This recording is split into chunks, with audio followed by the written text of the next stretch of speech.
Two of the most turbulent weeks in its history, the future of a popular bar in Deep Ellum is still up in the air. We reported how the landlord closed Rodeo Dallas over concerns it was fueling violence in Deep Ellum. The owners pushed back. The battle is playing out in court right now. Matt Howerton has been listening to arguments for and against the bar. Matt, where do things stand now?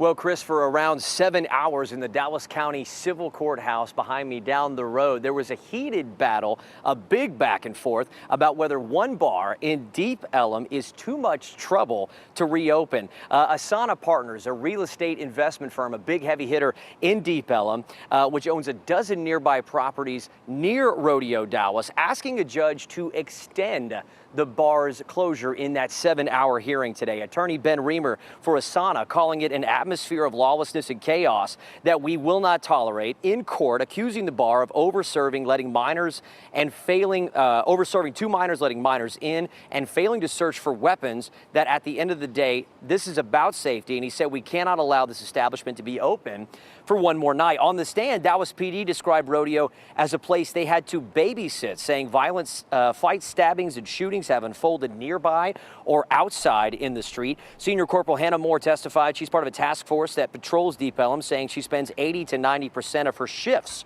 across the street from Rodeo Dallas and has been assaulted twice there while trying to break up fights. Rodeo's attorney, Dave Wishnu, countered that the bar is being unfairly blamed. They want you to believe Rodeo is the linchpin of crime in Deep Ellum, he said. Closing it will not suddenly erase crime. He pointed out the city of Dallas sent Rodeo a warning letter in July offering some corrections, some changes that would fix some code violations, and said that Rodeo is already making progress in that area and that an injunction would cut off that progress and effectively endanger the bar's existence and its bottom line. Co-owner J.D. Ibanez testified, saying that the bar runs up to 16 security guards on weekends, scans IDs, and has added wanding, lighting, and crowd control measures. There's never been a single instance where I've said no when it comes to making us or the community safer, he said on the stand. Mayor Pro Tem Jesse Moreno represents that area and recently posted a photo of Rodeo's doors being locked, seemingly applauding the closure with a caption, "If you know, you know." He was at the hearing and talked to us. I feel that if we don't take action, that we will see dozens of other businesses close if we don't change the trajectory of what's going on in certain establishments in Deep Ellum. The court has not yet issued a ruling, and we look forward to the court's ruling tomorrow.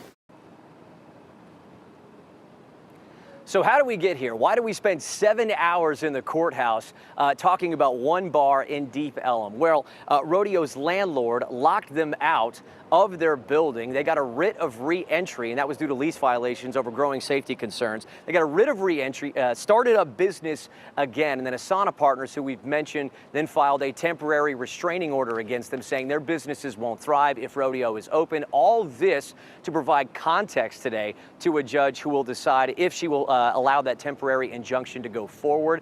It could put Rodeo out of business for days, weeks, maybe months. We don't know yet. That decision comes down tomorrow. In Dallas, I'm Matt Howerton.